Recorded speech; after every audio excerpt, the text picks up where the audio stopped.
I am saying this because leadership and activism is a calling. And some people confuse this. They think that it is something that just sprouts out of nowhere. Activism and leadership does not sprout from nowhere. It comes from somewhere. It comes from a deep conviction that is in your heart. Not everyone can become a leader.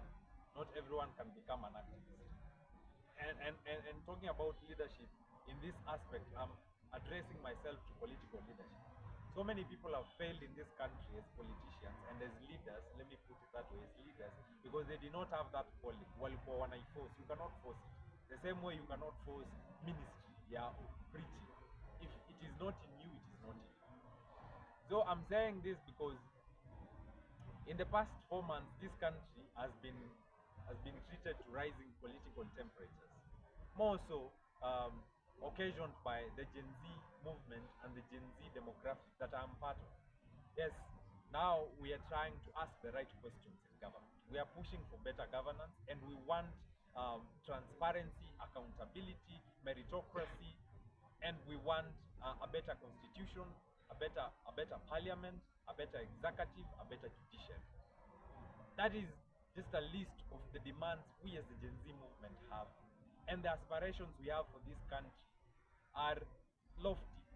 We see a country, we look into the future and see a country that serves all Kenyans equitably, regardless of tribe, regardless of race, a country that is free of corruption, a country that respects the rule of law, a country whose three arms of government work independently, a country whose independent commissions like the Police Service Commission are not operated and puppeteered by the executive, a country that respects right to life, a country that respects right to health, a country that respects right to better education, a country that puts the citizens first.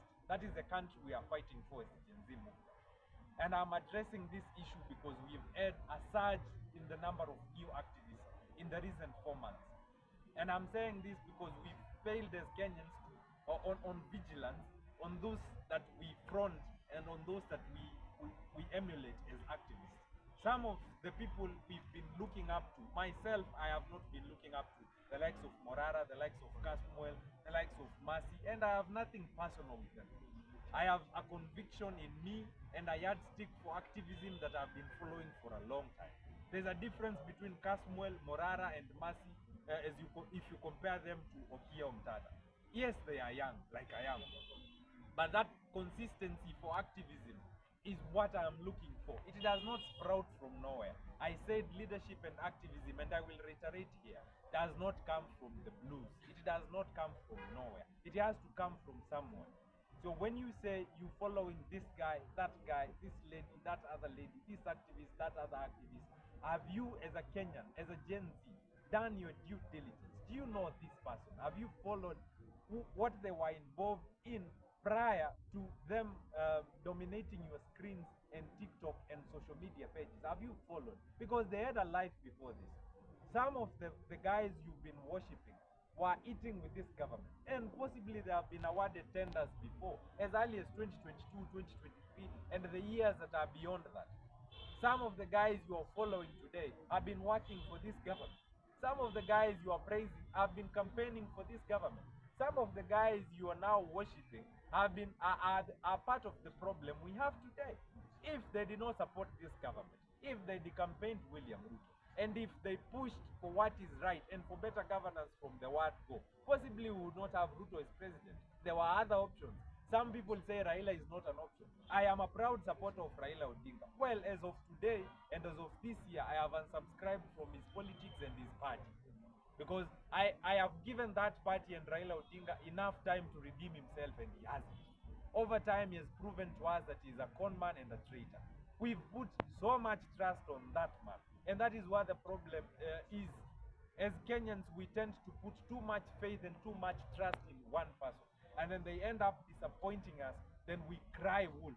While we knew worshipping a human being is tantamount to blasphemy. I mean, the only man who was half God, half man, who should be worshipped is Jesus Christ. Following these leaders like we are Jesus' disciples is a lost path. So as you get the next activist after Morara to start worshipping. Ask yourself this question. Be vigilant. Ask yourself, how consistent have they been? How transparent is their former life? And and what is their longevity in leadership and in politics? Because student politics and campus politics cannot summarize activism.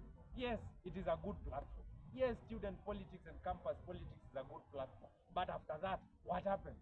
Where did these guys go after campus politics? They went to these political parties. And they went to the enemy, most of them. They were campaigning for this government and for this wicked coalition. We had already discussed as Kenyans and agreed that this guy is a thief. But you said you would rather have that thief. We had already discussed and agreed as Kenyans that Ruto is the wrong man for the job. But you agreed and decided to vote for that guy. So if there are activists out there who have been misleading us and they were part of the Ruto campaign team, we should run away from them. And I'm not saying Kenyans should run to me. I am just saying we should be vigilant and alert on people we follow from today going henceforth. Those leaders, those activists, most of them are not genuine. Most of them are ulterior motives, and most of them are in this for political mileage. Most of them are not genuine with this thing, and they are not authentic. And if you cannot see that, I'm challenging you today to start seeing that. That guy called Morara, I warned you against following CASMUEL. You did not listen. I warned you against Morara. I had a small following. You did not listen. That guy is holding a parallel meeting at Narok to go clean Narok City. Well, Narok City has a city council. I mean, as a municipal council. What is the work of council officers in Narok? That guy is telling you to abort patriotism. Here in the CBD, when Kenyans are going to Uhuru Park, patriotically, to remember those that have fallen in the June and the July protests, that guy is telling you to go to Narok to clean Narok City. Does it even make sense? Does it make sense? But you are also to blame because you did not question this guy when you started singing praises for him. Just because he was good at mimicking Ruto does not make him an activist. Just because he was good at calling out the government does not make him an activist. The yardstick for activism is longevity, consistency, and transparency. You cannot be supporting the government in 2022 and 2023, then magically in 2024, because the entire country has turned against President Ruto, you decide now to join the other Kenyans to cast a blame on this president, while you are the one who campaigned for him and you are launching projects with him. I am saying this irregrettably because I have gone through the profiles of these guys and I'm telling you it is fishy. CASMUEL deleted all his posts when he got to fame. Morara Kebaso did the same. Go to his Facebook and go to his Twitter and TikTok. You will not find former videos of him being involved with the same people he's castigating today. You will not find that history. If you go to my Facebook and my X, you will find posts that go back as early as 2018 and there beyond of me articulating myself and criticizing the government of Uhuru Kenyatta, the government the government of Uhuru and Ruto, and the campaigning Ruto and telling Kenyans not to vote for this guy.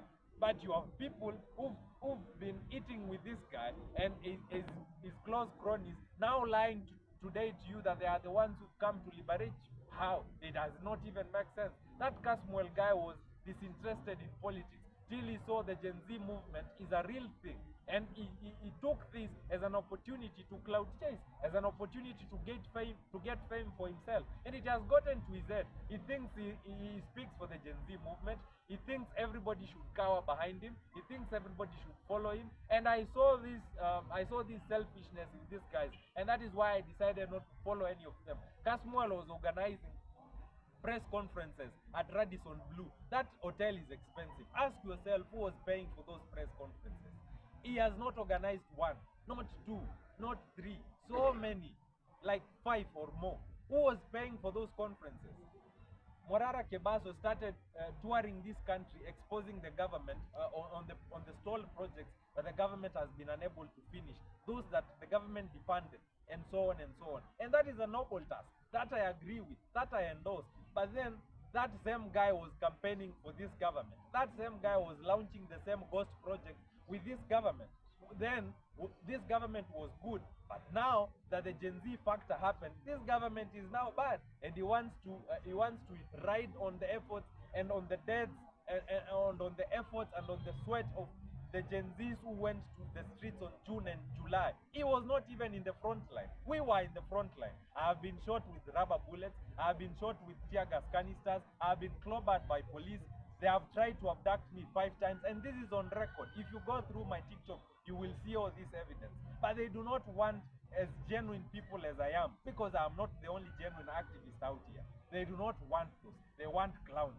They want cloud chasers. They want opportunists. And that is the same way they decided to vote for Ruto while we had serious candidates on that ballot. And to me, Raila was an option in 2022. I will reiterate that. I know some people will not be happy with this, but before he sold us out in 2023, we still had some confidence in him. And I'm saying today we should stop following these people. I'm saying today, before you follow anyone, be vigilant and be alert. There are people who are supporting Orengo and Atiende Amolo before the proceedings of Gachagua came. Now, listening to them in Parliament and in Senate embarrassing themselves, you would wonder why you've given them so much airtime, why you put so much space in your head thinking Atiende Amolo is an incorruptible guy and a very smart guy, why you worshipped James Orengo your entire life, and why those guys are actually have space in your head. And I'm saying we should be vigilant, we should be alert, because if we don't be alert, we are going to lose a lot. We are going to follow the wrong people, and they are always going to lead us to the ditch. This movement, the Gen Z movement, does not have to be about one person. It doesn't have to be about me. It can be about all of us. We can have a collective political party, because I am assuring you, we will have another political party before 2027 for the Gen Zs, and possibly not one. That Morara Kebaso party is. It is his own selfish idea. He is the party leader, he is the secretary general, he is the organizing secretary, he is the treasurer, he is the everything. He is the originator of the idea, and everything is about him. It is about him becoming president. I did not go to the streets risking my life to make someone a president, especially one who is not even a real activist. These pseudo-intellectuals and pseudo-activists have taken space in your head for far too long. It is about time you open your eyes. And if you do not listen to the voice of reason, then tutarudi hapa kusema kilituramba, niliwawarn. It is a regrettable conversation to say niliwawarn, kilituramba. It is regrettable because we have lost so much time and energy following these guys, and they have led us to a ditch. Manze tufunguke macho. Let's not get to that point. Let us not get to that point. And as you saw, the impeachment of Rigathi Gachagua, this is my closing remark. This government does not care about you. This government is not interested with what matters to Kenyans. Matters health, they rushed. Matters education, they do not care about. The new funding model has flopped. The rating system for students and the banding system has failed, and they do not care. They just want to push it by hook and crook. Health has failed, education has failed, infrastructure has failed. The government has been unable to tackle corruption, and the government is not interested in tackling corruption. A thief is not interested in tackling in closing the tap from where he fetches his money. He is not interested. This city hall here in Nairobi is a den of thieves. We are not talking about that. The government is not interested in regulating the corruption that is in City Hall. It is not interested. Yet City Hall and Nairobi County is the capital city of Kenya. The executive, yes, you would say it would be undermining the Nairobi County by interfering in that mess. But the government has a jurisdiction to interfere on any parastatal, on any county government. If corruption is involved, and if the government wants to keep law and order, a governor cannot be unlawful and unorderly and let to roam free just because the executive does not want to meddle with the affairs of the county government. The government has a mandate to deliver to Kenyans on corruption. The government has a mandate to deliver to Kenyans on corruption. The government has a mandate to deliver to Kenyans on corruption. The government has a mandate to deliver to Kenyans on corruption. I have repeated that intentionally because we've never tackled corruption, and this government is not interested in tackling corruption. And that is why they went for that Adani company to do your airports. We had reputable companies and individuals that showed interest in renovating your airport, but the government would not pick those individuals because the government is a democracy. President Ruto is a thief. Joe already told us that. Ruto ni mwizi. And I am saying that confidently because Joe is an informed guy and he told us that. So this government is a den of thieves, all of them, from the MPs to the senators to the president. They are not interested in helping you, and that is why they went for the Adani company. I'm repeating that for the second time, so that they will have a negotiation of thieves. Thank you. Thank you.